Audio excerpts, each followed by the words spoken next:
नमस्कार, अपना हिमाचल देख रहे हैं आप। आपके साथ मैं हूं खुशबू पांडे। अपना हिमाचल में तमाम खबरों की बात करेंगे, लेकिन इससे पहले कि आपको एक बड़ी जानकारी दे दें, ये बड़ी जानकारी सामने आ रही है। हिमाचल विधानसभा बजट सत्र का आगाज हो गया है। राज्यपाल के अभिभाषण के साथ सत्र की शुरुआत हो गई है। कल सुबह तक के लिए कार्यवाही स्थगित भी कर दी गई है। डिप्टी सीएम मुकेश अग्निहोत्री हिस्सा नहीं लेंगे, बजट सत्र में हिस्सा नहीं लेंगे। पत्नी के निधन की वजह से विधानसभा परिसर में पक्ष और विपक्ष के नेता भी मौजूद है। ये बड़ी जानकारी से आपको अपडेट करवा रहे हैं। आपको बता दें कि कल सुबह तक के लिए कार्यवाही स्थगित कर दी गई है। डिप्टी सीएम हिस्सा नहीं लेंगे, पत्नी के निधन की वजह से शामिल नहीं होंगे। विधानसभा परिसर में पक्ष और विपक्ष के तमाम नेता शामिल है। हिमाचल विधानसभा बजट सत्र की शुरुआत हो गई है। राज्यपाल के अभिभाषण के साथ यहां पर बजट की कार्यवाही शुरू की गई है, लेकिन कल तक के लिए विधानसभा को स्थगित कर दिया गया है।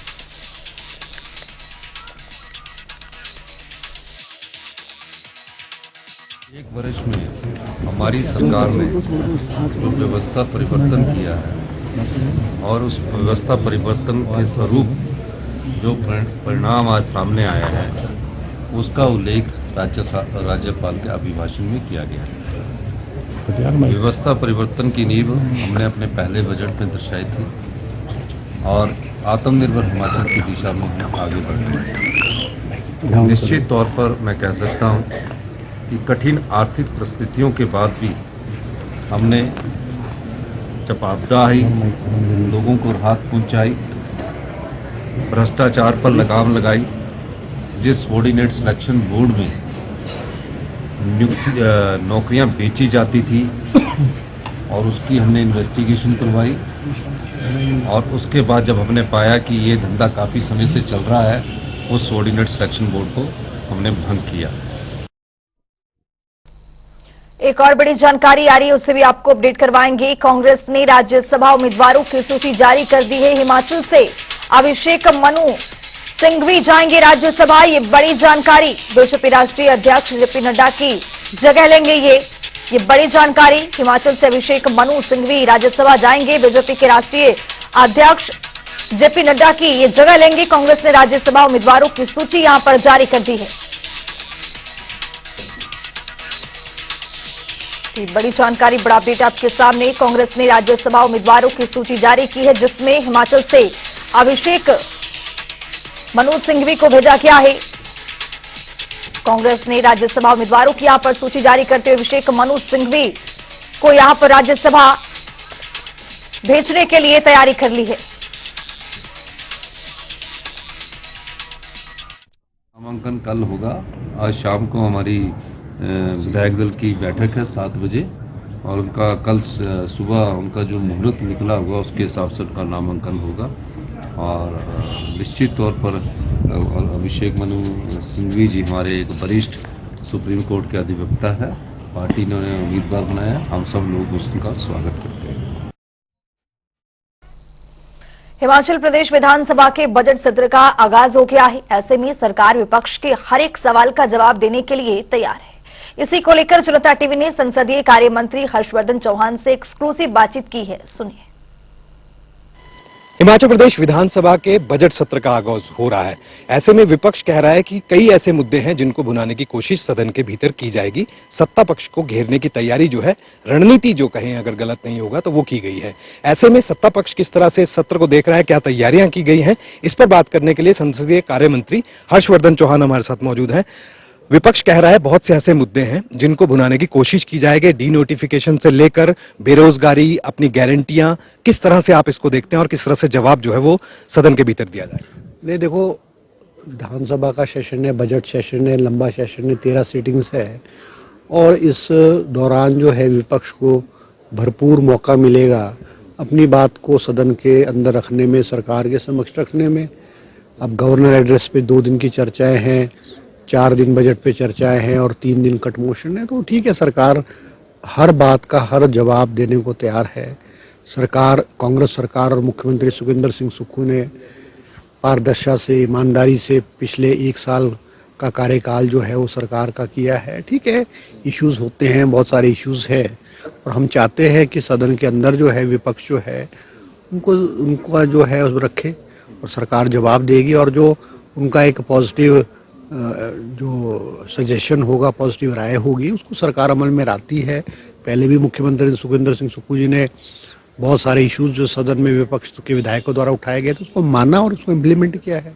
हम स्वागत करते हैं ऐसे इश्यूज अगर वो सदन में लाएंगे, और जो पॉजिटिव होगी, जो हिमाचल प्रदेश के हित में होंगी बातें, हम उनकी बातों को भी मानेंगे। सर्वदलीय बैठक हुई और उसमें जयराम ठाकुर नेता प्रतिपक्ष ही उसमें मौजूद नहीं रहे, इस चीज को कैसे देखें? ये देखो, ऐसा है ना कि अब वो नहीं आए, वो तो उनका विषय है, मगर सर्वदलीय मीटिंग जो रखी जाती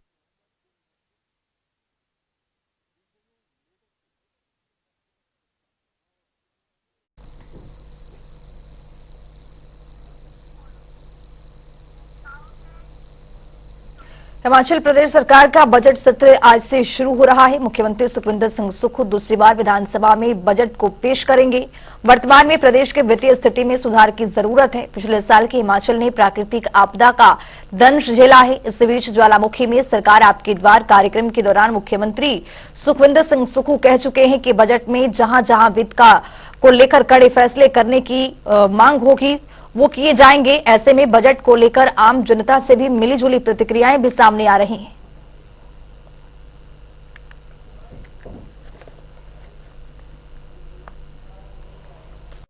कहना तो मुश्किल है कि जो गवर्नमेंट है वो किस तरीके का बजट लाएगी, लेकिन जो मेरी एस्पिरेशंस है वो ऐसा है कि जो यूथ है उसको स्किल अपग्रेडेशन होनी चाहिए प्रॉपर। जो हिमाचल में स्टाफ सिलेक्शन कमीशन जो कि बंद हो रखा है इस वक्त, उसको रीओपन करना चाहिए जल्द से जल्द, ताकि जो यूथ है हिमाचल का यूथ उसको प्रॉपरली वो एक एम्प्लॉयमेंट के लिए अपॉर्चुनिटीज़ मिले, जहाँ पे वो जाके पेपर दे और वहाँ पे इंटरव्यू दे के प्रॉपर अपनी जो है ज़िंदगी आराम से चला सके। और जो मैनिफेस्टो है हिमाचल सरकार का वो उस तरीके से होना चाहिए जो कि यूथ बेस्ड, और थोड़ी जो उनकी जो सरकार का जो बजट होगा वो अपग्रेडेशन के लिए होना चाहिए। रिगार्डिंग स्टेट बजट मैं इतना उम्मीद रखूंगा कि फ्री बीस कम किया जाए, फिजिकल डेफिसिट को ध्यान दिया जाए, लोगों को फ्री का ड्योरी बांटने से काम करने का आदत ही चला जाएगा। रैदर वो बजट इंफ्रास्ट्रक्चर इंडस्ट्रीज़ के ऊपर फोकस किया जाए, एम्प्लॉयमेंट जनरेशन का जितना भी स्टेप लिया जाए, बजट को पूरा तरह से यूज़ किया जाए, चाहे वो land bank, infrastructure, roads, electricity, उसके ऊपर ज़्यादा खर्च किया जाए। इस बार जो बजट पेश किया जाएगा हिमाचल प्रदेश के मुख्यमंत्री द्वारा, तो आम लोगों को यही उम्मीद है कि आप ये जो बजट होगा आम आदमी के हित में होगा। जैसे हर वर्ग ने उम्मीद लगाई हुई है कि ये जो बजट होगा कि कुछ न कुछ इसमें आम गरीब लोगों को जो है राहत मिलेगी, चाहे वो छोटा दुकानदार हो, छोटा कर्मचारी हो, छोटा चाहे आउटसोर्स कर्मचारी हो। ऐसे ऐसे बहुत से लोग हैं कि जो इस बजट से उम्मीद लगाए बैठे हैं, खासकर हिमाचल सरकार की तरफ से, कि आम लोगों को राहत होना चाहिए।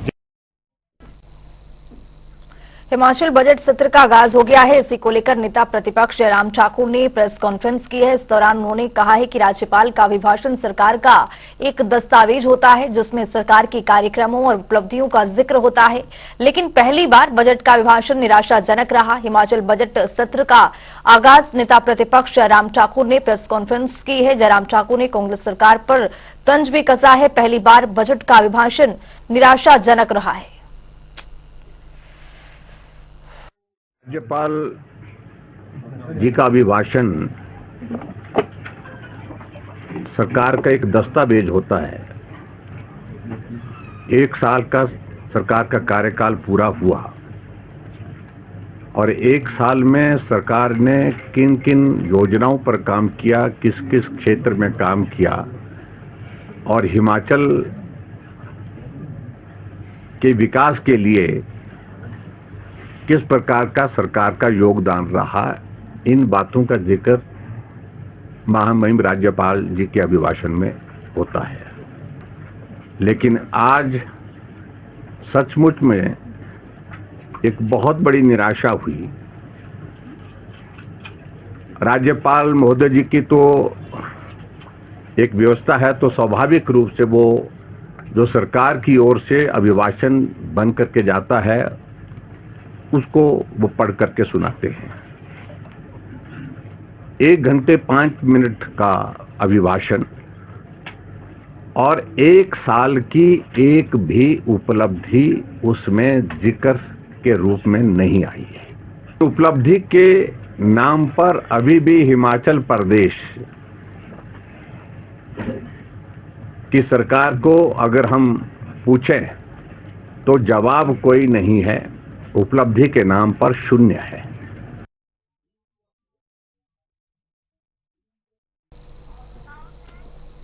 तो एक बड़ी जानकारी सामने आ रही है, उसे भी आपको अपडेट करवाएंगे। केंद्रीय मंत्री अनुराग ठाकुर का बड़ा बयान निकल करके सामने आया है। किसान आंदोलन पर बोले हैं अनुराग ठाकुर, किसानों से चर्चा के लिए सरकार की सहमति बन गई है, किसान कल्याण के लिए काम किया जा रहा है, नए मुद्दों पर चर्चा में समय लगेगा, ये अनुराग ठाकुर की ओर से कहा गया है।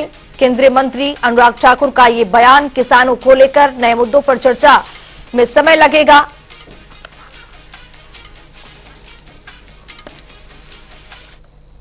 देखिए, पहले दिन से ही मोदी सरकार ने कृषि क्षेत्र के बढ़ावे के लिए और किसान के कल्याण के लिए बहुत सारे कार्य किए, और जब किसानों ने मांग भी रखी तब हमने चर्चा के लिए एकदम से सहमति जताई।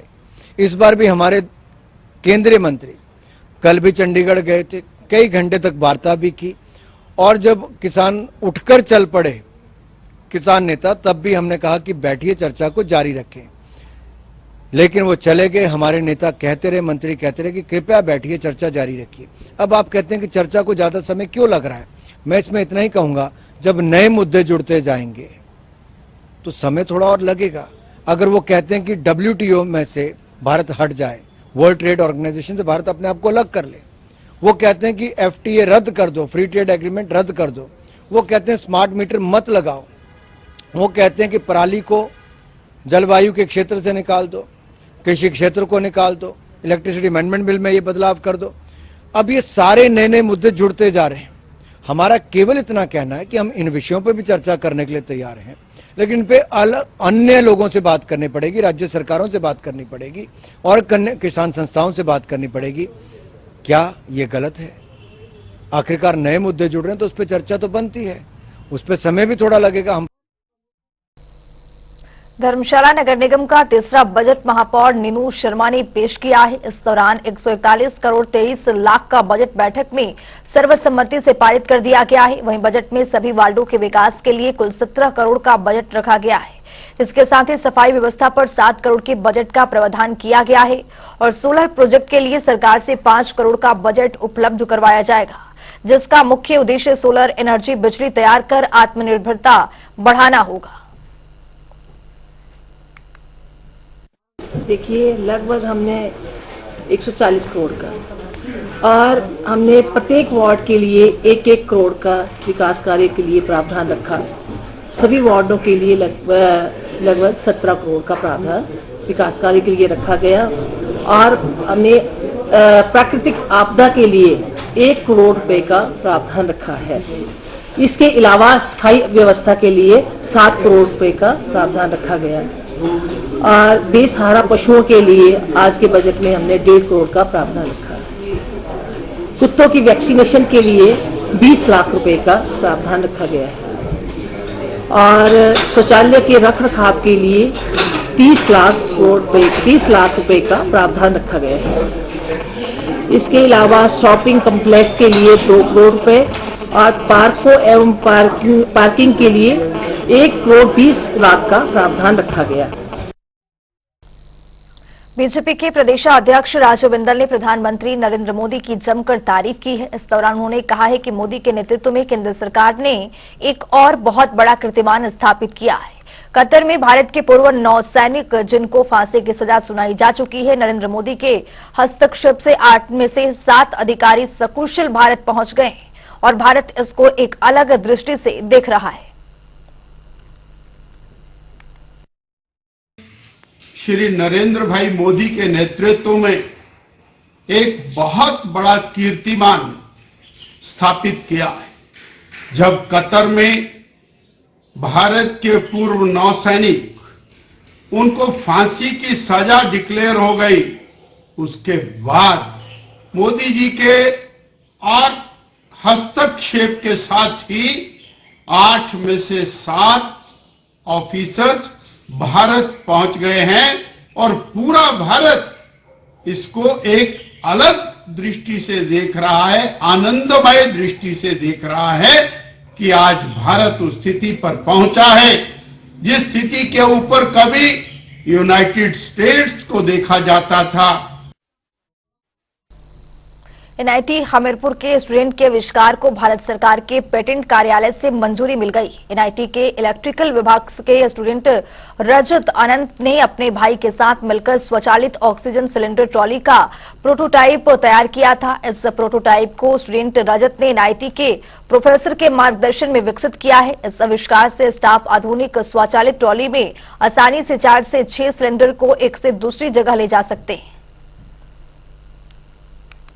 हमारे यहाँ रजत अनंत बीटेक का स्टूडेंट रह चुका है। तो 2021 में और 20 में आपको पता है काफ़ी कोविड का महाप्रकोप हुआ।